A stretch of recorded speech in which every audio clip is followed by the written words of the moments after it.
আবির যেন আগে থেকেই জানতো এরকম কিছু হবে, তাই তার মধ্যে কোনো পরিবর্তন দেখা গেল না। এতটুকু বলে সোফা থেকে উঠে রুমের দিকে হাঁটা শুরু করলেন আবিরের আব্বু। কয়েক কদম এগিয়ে আবার দাঁড়িয়ে আবিরের দিকে তাকিয়ে রুক্ষ কণ্ঠে বললেন, আমরা কোম্পানি সামলানোর জন্য সারা জীবন থাকবো না, তোমাদেরকেই দায়িত্ব নিতে হবে। তুমি না পারলে তোমার প্রাণপ্রিয় ভাই তানবীরকে বলো রাজনীতি ছেড়ে ব্যবসায় আসতে, তারপর তুমি তোমার মতো নিজে কোম্পানি খুলতে থাকো। আবির চওয়ার শক্ত করে বাবার দিকে তাকিয়ে বলে উঠল, তানবীর রাজনীতি করবে, ওর মাথায় ব্যবসা ঢোকানোর কোনো দরকার নেই। শনিবারেই অফিসে আসবো আমি একাই সব দিক সামলাতে পারবো। তোমরা দয়া করে তানবীরকে মুক্তি দাও, নিজের মতো করে রাজনীতিটা করতে দাও ওকে। তোমার শর্ত যেমন আমি মেনে নিয়েছি, তোমাদেরকেও আমার একটা শর্ত মানতে হবে। সেটা হলো আমি আমার মন মতো কাজ করব। আমার যখন যেখানে প্রয়োজন হবে নিজের কাজ গুছিয়ে আমি চলে যাব, তখন আমাকে কোনো প্রকার বাধা দিতে পারবে না কেউ। দরকার হলে 2 অফিসের কাজ শেষ করে আমি রাত 12টায় বা 2টায় বাসায় ফিরবো, এমনকি নাও ফিরতে পারি। এতে তোমাদের যেন মাথা ব্যথা না হয়। একদমই কথাগুলো বলে কোনো দিকে না তাকিয়ে দ্রুত পায়ে বাসা থেকে বের হয়ে যায় আবির। আলী আহমদ খান কয়েক মুহূর্ত দাঁড়িয়ে কোনো কথা বলে রুমের দিকে হাঁটা দেন। পিনপতন নীরবতা বাড়িতে। সোফায় বসে আছেন মুজাম্মেল খান, কাছেই 3 যা একজন আরেকজনের দিকে তাকাচ্ছে বারবার। তাদের আবিরের প্রতি পূর্ণ বিশ্বাস আছে, কিন্তু সমস্যা হচ্ছে বাহিরের দুনিয়া সামলাতে গিয়ে নিজের প্রতি না যত্নহীন হয়ে পড়ে ছেলেটা। এটাই তাদের চিন্তার বিষয়। নিচে উপস্থিত মানুষগুলোর মধ্যে চিন্তার ছাপ দেখা গেলেও উপরে দাঁড়িয়ে এক প্রকার বিনোদন উপভোগ করছিল মেঘ। যেই বড় আপুর কথার উপর কারো কথা চলে না, আজও ওনার সাথে টক্কর দেওয়ার মানুষ এসেছে। বাবা ছেলে কি শর্তটাই না দিচ্ছে, যেমন বাবা তেমন ছেলে। এসব ভেবেই হাসি পাচ্ছে মেঘের। হঠাৎ করে হাসিটা গায়েব হয়ে মুখটা ভারী হয়ে গেল, আর ফিস ফিস করে বলতে শুরু করলো, নিজে তো হিটলারের সাথে আমার ভাইটাকে বড় গুন্ডা বানাতে কি সুন্দর উৎসাহ দিচ্ছে। এত বছর ভাইয়ের জ্বালায় জীবন তেজপাতা, এখন আবার আরেকজনের আবির্ভাব হলো। কপালটাই খারাপ আমার। এখন নিচে যাওয়ার পরিস্থিতি নেই, তাই বিড়বিড় করতে করতে রুমে ঢুকে যাবে, হঠাৎ চোখ পড়ে আবির ভাইয়ের রুমের দিকে। একরাশ হতাশা নিয়ে রুমে ঢুকে যায় মেয়ে। বাবা মাকে ছেড়ে আলাদা রুমে থাকলেও খুব স্বাধীনতা পাবে ভেবে নিচতলা থেকে উপরতলায় চলে এসেছিল মেঘ। আবির ভাই বিদেশ যাওয়ার কোনো চিন্তাই ছিল না, কিন্তু মেঘ আসার 15 দিনের মাথায় তানবীরও মেঘের পাশের রুমে চলে আসে জিনিসপত্র নিয়ে। সিঁড়ি দিয়ে সোজা উঠতেই তানবীরের রুম, বোনকে পাহারা দিতেই মূলত এই রুমে আসা। তানবীর যতক্ষণ রুমে থাকে ততক্ষণ নিজের রুমের দরজাটা খুলে রাখে। মেঘ সিঁড়ি দিয়ে দৌড়ে উঠতে গেলেও ভাইয়ের কথা ভেবে আস্তে ওঠানামা করো। বর্তমানে মেঘের অবস্থা নাজেহাল, কারণ তার এক পাশে আবির ভাইয়ের রুম আর এক পাশে তানবীর ভাইয়ের পরের রুমটা মিমের জন্য ঠিকঠাক করা হচ্ছে। কিছুদিন পর থেকে মিমও উপরে থাকবে, কিন্তু তাতে কি, ভাইয়ের ঘর টেঙ্গিয়ে মিমের রুম পর্যন্ত যেতে পারবে কি না সন্দেহ আছে। রাত 10টার উপরে বাজে, সবাই খাওয়া দাওয়া শেষ করে যার যার রুমে চলে গেছে। আবির এখনো বাড়ি ফেরেনি। মালিহা খান সোফায় বসে অপেক্ষা করছেন ছেলের জন্য। 10 থেকে 15 মিনিট পর বাড়িতে ঢুকলেন আবির আর তানবীর। মাকে বসে থাকতে দেখে কিছুটা রাগান্বিত হলো ছেলে। আম্মু, তুমি আমার জন্য এভাবে রাত জেগে বসে থেকো না প্লিজ, আমি নিজের মতো করে খেয়ে নেব। তোর বউ আসলে আমি আর অপেক্ষা করব না তোর জন্য, সহসা উত্তর দিলেন মালিহা খান। বড় আম্মুর কথা শুনে সশব্দে হেসে উঠল তানবীর। আবির ঘাড় ঘুরিয়ে তাকায় তানবীরের দিকে, সঙ্গে সঙ্গে তানবীর হাসি থামিয়ে ফেলে নিঃশব্দে হাসছে সে। তানবীর বরাবরই ভীতু প্রকৃতির, বাহিরে যতই শক্তপোক্ত থাকুক না কেন, বাবা চাচা আর ভাইয়ের সামনে সে যেন ভেজা বেড়াল। এতদিন যত কাজই থাকতো ছেলেটার, 8টা-9টার মধ্যেই বাড়ি এসে সবার সাথে খেতে বসতো। কিন্তু আবির ফেরাতে টাইম শিডিউলটা কিছুটা পরিবর্তন হয়েছে ছেলেটার। আবির মায়ের উদ্দেশ্যে ঠাট্টা সুরে বলে উঠল, এর উল্টোটাও হতে পারে, যেমন তোমার বৌমা তোমার কোলে ঘুমিয়ে গেল আর তুমি তাকে ঘুম পাড়াতে পাড়াতে আমার জন্য অপেক্ষা করলে। ছেলের এরকম ঠাট্টা ভেবাচেকা খেলেন মালিহা খান। আবির পুনরায় শান্ত অথচ কড়া বলে উঠল, কাল থেকে তোমায় যেন বসে থাকতে না দেখি। আমার কিছু লাগলে চেয়ে নেব, আর খাবার টেবিলে রেখে দিও, আমি খেয়ে নেব। এই কথার কোনো উত্তর বা দিল না মালিহা খান। মালিহা খান স্বাভাবিক কণ্ঠে বললেন, তানভীর, মেঘ এখনো খায়নি, একটু ডেকে আসবি, এখন খাবে কিনা? তানভীর ঠিক আছে বলে উপরে গেল। আবিরও নিজের রুমে গেল। 5 মিনিটে ড্রেস পাল্টে ফ্রেশ হয়ে নিচে নামছে। এতক্ষণে মেঘ খাবার টেবিলে চলে এসেছে। ভেবেছিল ভাই ফ্রেশ হয়ে নামার আগেই তাড়াতাড়ি খেয়ে পালাবে। খাওয়া অর্ধেক হতেই তার দৃষ্টি নিবদ্ধ হয় সিঁড়ির পানে। কালো টি শার্ট আর ট্রাউজার পরে হাতে মোবাইল নিয়ে আপন মনে নামছে আবির। মেঘ শুরু চোখে নিরীক্ষণ করছে আবিরকে। মানুষটাকে দেখে হৃদস্পন্দন বাড়তে লাগলো মেঘের। এখন সে স্পষ্ট অনুভব করছে তার বুকের ভেতর কিছু একটা হচ্ছে, কিন্তু বোধগম্য হলো না কি হচ্ছে। নিজের অজান্তেই বুকের বাঁ পাশে হাত রাখলো মেঘ। অনুভব করলো কিছু একটা অনবরত নৃত্য করছে বুকের ভেতর। আবিরের চেয়ার টেনে বসার শব্দে ঘোর কাটলো মেঘের। সবেগে হাত নামিয়ে আনলো বুক থেকে। আবির মেঘের ঠিক বিপরীত চেয়ারটায় বসেছে। মেঘের ছোট্ট বুকটা অনবরত কেঁপে যাচ্ছে। চোখ তুলে তাকাতে পারছে না মেয়েটা। শরীর কাঁপাকাঁপি আর হৃৎপিণ্ডের লাফালাফিতে সে বিদিষ্ট দিশেহারা অবস্থায় অষ্টাদশীর। ইচ্ছে করছে ছুটে পালিয়ে যেতে আবিরের সামনে থেকে, কিন্তু পারছে না, মনে হচ্ছে পায়ে শিকল দিয়ে বাঁধা। মালিহা খান হঠাৎ মেঘের হাতে হালকা ধাক্কা দিলেন। কি রে, কি হলো তোর? দ্বিতীয়বার ঘোর কাটলো মেঘের। তৎক্ষণাৎ স্বাভাবিক হওয়ার চেষ্টা করলো। কাঁপা কাঁপা গলায় বলল, কিছু না। এই বলে পুনরায় খাওয়ার চেষ্টা করলো, কিন্তু এবার আর গলা দিয়ে খাবার নামছে না মেঘের।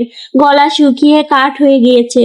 কাঁপা কাঁপা হাতে গ্লাস নিয়ে ঢক ঢক করে অর্ধেক গ্লাস পানি নিমিশেই শেষ করে ফেললো মেঘ। আবির আপন মনে খাচ্ছে। সামনে বা আশেপাশে কি হচ্ছে এসব দেখার প্রয়োজন মনে করলো না সে। এই জগতের সবকিছু তার আগ্রহ সৃষ্টি করতে অক্ষম। আবিরের গা ছাড়া ভাব দেখে কিছুটা স্বাভাবিক হয়ে খাওয়া শুরু করে মেঘ। মাঝখানে এক পলকের জন্য তাকিয়েছিল আবিরের দিকে। কালো টি শার্ট, মুখটা কত মায়াবী লাগছিল, এলোমেলো চুল। খাওয়ার স্টাইল দেখে দ্বিতীয়বারের মতো ক্রাশ খেলো অষ্টদাসী। কি বলতে পারে, 2 দিন আগ পর্যন্ত আবিরের কোন স্মৃতি ছিল না মেঘের মস্তিষ্ক জুড়ে। হঠাৎ মনে পড়লে শুধু ওকে মেরেছিল এই স্মৃতিটা মনে হতেই আর রাগে কটমট করতো মেঘ। আর আজ বিকাল থেকে যতবার আবিরকে দেখছে ততবার মেঘের শীর্ণ বক্ষ ধরফড়িয়ে উঠছে। ছোটবেলা যে ভয়টা ভাইয়ের প্রতি বোনের ছিল সেটা আজ বদলে গেছে। আবিরের দৃষ্টি তাকে তাকে বরফের ন্যায় জমিয়ে দিচ্ছে। এই দৃষ্টিতে সূচালো কিংবা ধারালো অস্ত্র আছে, যা এক কিশোরী বক্ষপিঞ্জর ফোড়াফুড়ি করে দেওয়ার ক্ষমতা রাখে।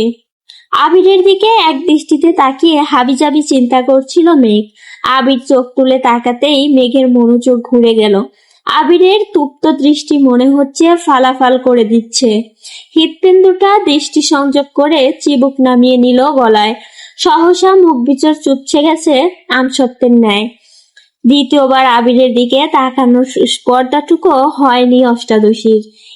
এর মধ্যে মালিহা খান ছেলে আবিরের উদ্দেশ্যে বলে উঠলেন, তোর নতুন কোম্পানিটা না খুললে হয় না? তোর বাবা বিষয়টা ভালোভাবে নিচ্ছে না।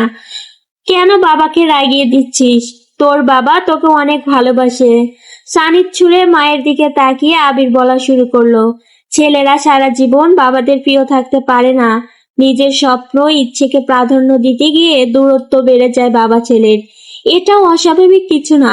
যদি বাবার স্বপ্ন বা ইচ্ছের হাল প্রতিটা ছেলে ধরতো, তাহলে পৃথিবীটা এতটা এগিয়ে যেত না। আমাকেও দেশ ছেড়ে এত বছর বাইরে পড়তে থাকতে হতো না। আব্বু নিজেই কোম্পানি শুরু করেছিল।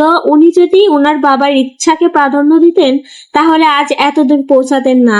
তাছাড়া আমি তো বলিনি বাবার স্বপ্ন বাদ দিয়ে আমি আমার স্বপ্নকে প্রাধান্য দিব। আমার স্বপ্ন একান্তই আমার, আমি দুদিকেই সামলাবো। তুমি এসব নিয়ে অযথা চিন্তা করে নিজের শরীর খারাপ করো না তোমার। মালিহা খান চিন্তিত সুরে বলে উঠলেন, এত চাপ আর দৌড়াদৌড়ি করে তো নিজে অসুস্থ হয়ে পড়বি বাবা। আবির গম্ভীর কণ্ঠে বলে উঠল, তোমাকে তো বললাম আমার জন্য দুশ্চিন্তা করতে হবে না। তানভীর মাঝখান থেকে বলে উঠল, ভাইয়ার জন্য চিন্তা করার মানুষ আছে বড় আম্মু, তুমি রিল্যাক্সে থাকতে পারো। মেঘ এতক্ষণ নীরবে খেলেও এই কথা শোনা মাত্রই ছোট্ট দেহ কম্পিত হয় তার। আতঙ্কিত হয়ে তাকালো আবিরের দিকে। আবির তৎক্ষণাৎ ঘাড় ঘুরিয়ে তাকালো তানভীরের দিকে। অমনি মুখটা চুপসে গেল তানভীরের। করুণ সুরে বলল, সরি ভাই। পিনপতন নীরবতা খাবার টেবিলে, কেউ কোনো কথা বলছে না। মেঘের মনটা সহসা খারাপ হয়ে গেল। তানভীর আবিরের একনিষ্ঠ ভক্ত, এক কথায় দুজন দুজনের বেস্ট ফ্রেন্ড। আবির বুড়ো গম্ভীর সবারে রাগী কথা কম বলে, কিন্তু দিন শেষে আবিরের অপ্রকাশিত আবেগগুলো তানভীরকেই শেয়ার করে এসেছে এত বছর। এমনকি এখনো আবিরের থেকেও বেশি তানভীর ভালোবাসে আবিরকে। আবির যদি বলে সারা রাত এক পায়ে দাঁড়িয়ে থাকবি, তানভীর তাই করবে। অবশ্য করবে নাই বা কেন? সেই কলেজ লাইফ থেকে রাজনীতি করার ইচ্ছা তানভীরের। পড়াশোনাতে তার বিশেষ আগ্রহ ছিল না। বড় আব্বু এবং আব্বুকেও বলেছে কয়েকবার, তাদের কড়া জবাব, রাজনীতি আমাদের পছন্দ না। এই বাড়িতে কেউ রাজনীতি করবে না। একদিন বাধ্য হয়ে ভাইকে কল করেছে তানভীর। ভোলা মন্দ কথা শেষ করে তানভীর ভয়ে ভয়ে বলল, ভাইয়া তোমার সাথে আমার একটা কথা ছিল। আবির সাবলীলায় ভঙ্গিতে উত্তর দিয়েছিল সেদিন, রাজনীতি করতে চাস তাই তো? তানভীর নিজের কানকে বিশ্বাস করতে পারছিল না। আবির এত স্বাভাবিকভাবে কথাটা বলছে। আবির আবির বলছে, তুই রাজনীতি কর, সমস্যা নাই, কিন্তু কিছু বিষয় মাথায় রাখবি। বিষয়টা দেখতে যতটা সহজ ততটাও সহজ না। একনিষ্ঠ এবং সৎ থাকতে হবে তোকে। দল মত নির্বিশেষে তোকে সত্যর পথে চলতে হবে। পাঁচাটা স্বভাব যেন না হয়। তানভীর ভয়ে ভয়ে বলল, বড় আব্বু আর আব্বু তো রাজি হচ্ছে না। আবির হেসে উত্তর দিয়েছিল, ওইসব আমি সামলে নেব। তুই আমার কথা কথা দে, তুই তোর জায়গায় সৎ থাকবি, আর যে কোনো সমস্যা আমার সাথে শেয়ার করবি। সেদিন খুশিতে তানভীর চোখ টলমল করছিল। আবির সামনে থাকলে হয়তো জড়িয়ে ধরে কেঁদে দিত ছেলেটা। সেদিনই ভাইকে কথা দিয়েছে সে রাজনীতি সৎ থাকবে এবং একনিষ্ঠভাবে রাজনীতি করবে। এরপর থেকে রাজনীতি সম্পর্কে যত ঝামেলা আছে, কি করা দরকার, কোনটা করলে ভালো হবে, সবই ভাইয়ের সাথে সিদ্ধান্ত নিয়েছে তানভীর। আজ সে ছাত্রলীগের সহসভাপতি। সবটুকু ক্রেডিট আবিরের। আগামী বছর মেয়ের নির্বাচনের পর নতুন করে সভাপতি করা হবে, তাই তানভীর চেষ্টা করছে যেন এইবার সভাপতি হতে পারে। তানভীরের রাজনীতির জন্য বাবা চাচার সাথে আবিরের কথা কাটাকাটি সেই শুরু থেকেই, কিন্তু আবিরের এক কথা, তানভীরের রাজনীতি করবে। আজ সন্ধ্যায় ও বাবা চাচার মুখের উপর বলেছিল তানভীরকে কেন কোনো প্রকার বাধা যেন না দেওয়া হয়। তানভীরের জীবনে আবির গাছের ন্যায়, যার ছায়ায় তানভীর অবস্থান। ভাই ছাড়া তানভীর একেবারেই অসহায়। খাওয়া শেষ করে আবির নিজের রুমে চলে গেছে। তানভীরও চলে গেছে, কিন্তু বসে আছে মেঘ। সে খাবার টেবিলে সবার আগে এসেছিল, ভেবেছিল ভাইয়ের আগে খেয়ে পালাবে, কিন্তু তার হলো না। আবিরের জীবনে কেউ আছে, এই কথাটা মাথায় ঘুরপাক খাচ্ছে অষ্টাদশীর। ভাতের প্লেটে আঙ্গুল ঘুরাচ্ছে আর ভাবছে, আমার ছোট্ট মনটা এভাবে ভেঙে গেল। প্রেমে পড়ার আগেই ব্রেকআপ হয়ে গেল। ছি! তৎক্ষণাৎ নিজের মনকে নিজেই সান্ত্বনা দিচ্ছে। থাক, মন খারাপ করিস না, ছেলেটা ভালো না মনে নেই। তোকে ছোটবেলা মেরেছিল, আজ তো হিটলার। তোর জীবনে রাজপুত্র আসবে, যার জীবনে রাজ করবি তুই শুধু। মালিহা খান মেঘের হাতে পুনরায় ধাক্কা দিয়ে বলল, থাক, তোর আর খেতে হবে না। এতে হুঁশ ফেরে মেঘের। মেঘ কিছু বলার আগেই খাবার প্লেট সামনে রেখে নিয়ে যান উনি। ওর আম্মুর এসব কর্মকাণ্ড আহাম্মক মনে যায় মেঘ। মালিহা খান বলে ওঠেন, এভাবে 14 ঘুঁটা ভাত নিয়ে বসে থাকলে বিষ হয়ে যাবে খাবার। মেঘেরও খাবার খাওয়ার তেমন ইচ্ছা নেই আর। সে তো নিজেকে সান্ত্বনা দিতেই ব্যস্ত। হাতটা ধুয়ে রুমের দিকে যাচ্ছে। মালিহা খান মেঘকে ডেকে আবার বললেন, তোর কি পেট ভরছে নাকি নতুন করে খাবার দিব তোকে? আর খাবো না, এটুকু বলেই রুমে চলে আসে মেঘ। পড়তেও ইচ্ছে করছে না মেয়েটার, চুপচাপ শুয়ে আছে। চোখ বন্ধ করতেই ভেসে ওঠে আবিরের হাসি। বাইক এনে যখন হাসি মুখে বলেছিল কথাগুলো কানে ভেসে আসছে। কি সুন্দর করে কথা বলে মানুষটা, তাকানোর ধরন, রাগলে কুঁচকে ফেলা ঘন ভ্রু দুলো সবই যেন চোখের সামনে ভাসছে মেঘের। সঙ্গে সঙ্গে চোখ খুলে ফেলে মেঘ, বুক ভেঙে আসে কষ্টে। এই লোক আমার ভাবনায় কেন আসছে বারবার? এই লোক তো অন্য কারো, এই বলে অভিমানে ঘুমিয়ে পড়ে মেঘ।